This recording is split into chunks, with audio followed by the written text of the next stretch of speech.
तर नमस्कार विद्यार्थी मित्रांनो, आज आपण शिकणार आहोत इयत्ता 5वी स्कॉलरशिप टॉपिक दशांश अपूर्णांक. दशांश अपूर्णांक म्हणजे ज्या अपूर्णांकाच्या छेदस्थानी 10, 100, 1000 अशा संख्या असतात त्यांना दशांश अपूर्णांक म्हणतात. म्हणजेच उदाहरणार्थ 5/10. या 5/10चा दशांश अपूर्णांक म्हणजे 0.5. तर हा जो बिंदू असतो त्या बिंदूला दशांश चिन्ह असे म्हणतात. म्हणजेच 5/10 यालाच 0.5 असे म्हणतात. तर 15/1000 या संख्येला 0.015 असे म्हणतात. तर आपण असे प्रश्न आल्यास की या छेदात 10, 100, 1000, 10,000 अशा संख्यांच्या पटीत असल्यास आपण काही मिनिटातच त्यांचे उत्तर काढू शकतो. जसे आपण घेऊया 20/100. तर आपण याचे काढण्यासाठी पहिले शून्याला शून्य कापून टाकायचे व उरलेल्या संख्येचे जेवढे शून्य असतील एक शून्य देऊन पॉइंट देऊन 10 या 2 अंकी व ही 1 अंकी आहे. 2 वजा 1 म्हणजेच पॉइंट नंतर एक घर म्हणजेच 0.2 हे उत्तर येणार. जर आपण भागाकार करून काढले तर 10 0 0 दशांश चिन्ह व 10 दुने 20 आपले उत्तर बरोबर आहे. तर आता आपण पाहूया दशांश अपूर्णांकातील स्थाने. तर दशांश अपूर्णांकातील स्थानामध्ये मध्यभागी दशांश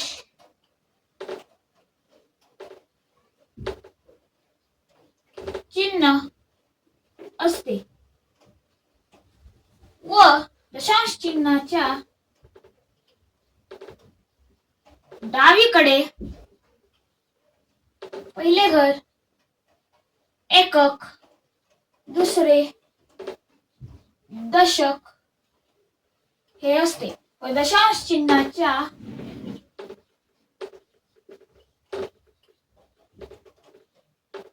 उजवीकडे दशांश चिन्हानंतरून दशांश, मग शतांश व पुढे सहस्त्रांश असते. जर आपल्याला तर आपण एक उदाहरण बघूया. तसे 20.17 या संख्येचे 7 या संख्येचे स्थान काय? तर या संख्येमध्ये 20 दशांश चिन्ह 17 दशांश चिन्हाच्या उजवीकडे येते. तर 1 ह्या संख्येला दशांश व 7 या संख्येला शतांश हे स्थान आहे. तर 7 या संख्येला कोणते आहे? शतांश आहे. तर आता आपण बघूया दशांश अपूर्णांकाचे विस्तारित रूप. उदाहरणार्थ आपण जर कोणत्याही संख्येचे विस्तारित रूप करतो, जसे 217 ही संख्या पूर्ण आहे, हिचे विस्तारित रूप करताना 200 अधिक 10 अधिक 7 असे करतो. पण आपल्याला दशांश अपूर्णांकाचे करायचे आहे. म्हणजे 21 दशांश चिन्ह 382 या संख्येचे जी आपली संख्या आहे ती पूर्ण आहे व दशांश चिन्हाच्या डावीकडील संख्या ही पूर्ण असते. म्हणून त्यांचा वरची जशी आपण केली आहे तशीच करून घ्यायची. म्हणजे 20 अधिक 1 व पुढे दशांश चिन्ह आला आहे तर त्याऐवजी 3 0.3 म्हणजेच 3/10.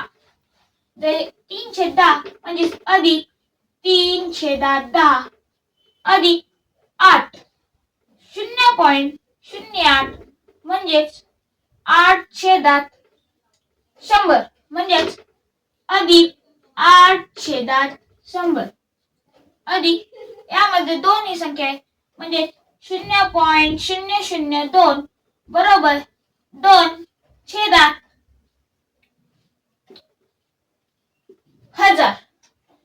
तर अधिक 2/1000 असे या दशांश पूर्णांकाचे विस्तारित रूप करता येते किंवा आपण 3/10 ऐवजी 3 गुणिले 1/10 8/100 ऐवजी 8 गुणिले 1/100 असे लिहू शकतो. तर आता आपण पाहूया दशांश अपूर्णांकाचे वाचन. उदाहरणार्थ आपण घेऊया 2.25 तर याचे वाचन करताना 2 दशांश चिन्ह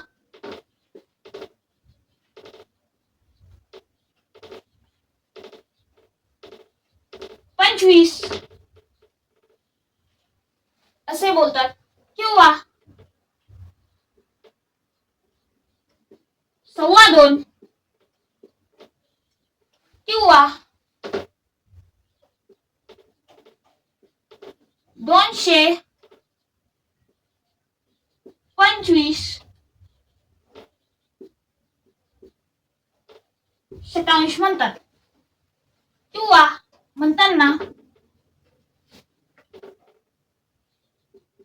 2.25 असे म्हणतात. तर या तीन मध्ये हा आपल्याला माहिती आहे, हा माहिती आहे व हाही माहिती आहे, पण 225 शतांश हा का म्हणतात ते मी तुम्हाला समजवतो. तर या 225 मध्ये हे गळ एकक आहे, 2 हे गळ दशांश आहे व 5 हे गळ शेवटचे शतांश आहे, म्हणून ते 225 शतांश असे म्हणतात. जसे आपण 1000 याला म्हणताना 100 ला आपण शे म्हणतो, तसेच 10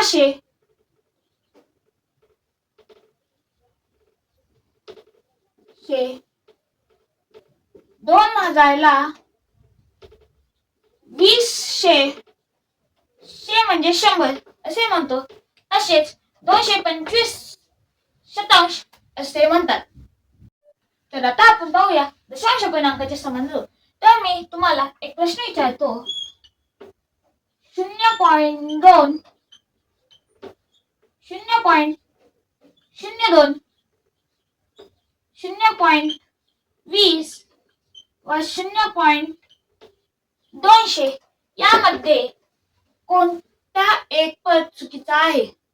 तर याचे उत्तर आहे 0.02.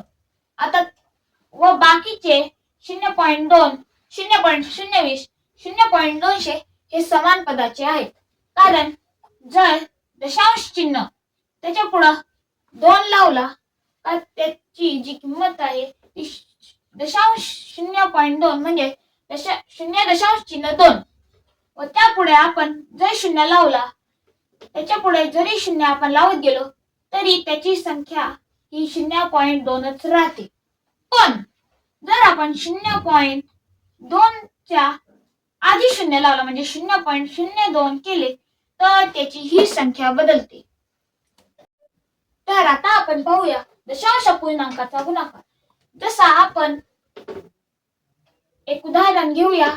2 गुणिले 2 या दोन्ही ही पूर्ण संख्या आहेत, म्हणून यांचा गुणाकार 4.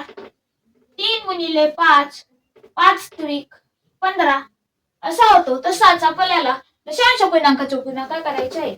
त्यामध्ये आपण घेऊया 2.3 गुणिले 5. तर हा गुणाकार आपण दशांश चिन्ह कडे लक्ष न देता पहिला गुणाकार करून घ्यायचा आहे. 5 त्रिक 15, 5 दुणे 10 आणि 1 11. मग ज्या गुणाकाराचे किती वेळा चिन्ह म्हणजे दशांश चिन्ह पुढे आले आहे ते बघायचे. यामध्ये एका घराचे पुढे आले आहे म्हणून 5च्या पुढे दशांश चिन्ह द्यायचं. जर आपण घेतलं 1.5 गुणिले 5.2 तर या गुणाकारामध्ये आपल्याला गुणाकार करून घ्यायचा आहे. 5 दुणे 10, बे एके बे आणि 1 3 अधिक एक घराचा शून्य 5 5 25 व 5 एके 5 आणि 2 7 यांची बेरीज 780.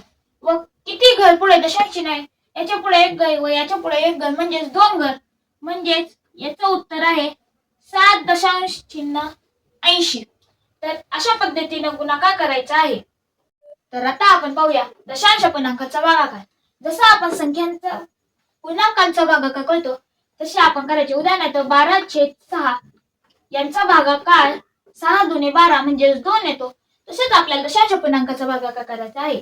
म्हणजेच 12 म्हणजेच आपण 1.2 छेदात 6 घेतला तर पहिल्या याचा भागाकार करून घ्यायचा. 6 दुणे 12 व अंश एका चिन्हात दशांश चिन्ह एका घरानंतर नाही म्हणून याच्या एका घरानंतर टिंबक म्हणजे ते उत्तर आलं 0.2. जर अंशातही दशांश चिन्ह व छेदातही दशांश चिन्ह आले तर कसं करायचं बघा. 1.2 छेदात 0.6. तर पहिलं हे दशांश चिन्ह पुढे न्यायचं म्हणजे ही संख्या पूर्ण होईल. म्हणजेच 1.2 छेदात 6. जर आपण हे चिन्ह नेले म्हणजेच वरचे ही चिन्ह पुढे घ्यायचे म्हणजेच याचं दशांश चिन्ह पुढे येईल. व कोणत्याही संख्येच्या उजवीकडे चिन्ह असेल तर म्हणजे ती संख्या पूर्ण आहे. म्हणजेच 12/6 हे त्याचं आलं म्हणजे 6 1 6 6 दुणे 12 2 हा त्यांचा भागाकार आला. 6 दुणे 12 हा 1.2 भागिले 0.6 यांचा भागाकार आला. धन्यवाद. तर भेटूया पुढच्या टॉपिक मध्ये. तोपर्यंत like and subscribe to study with Prajnesh.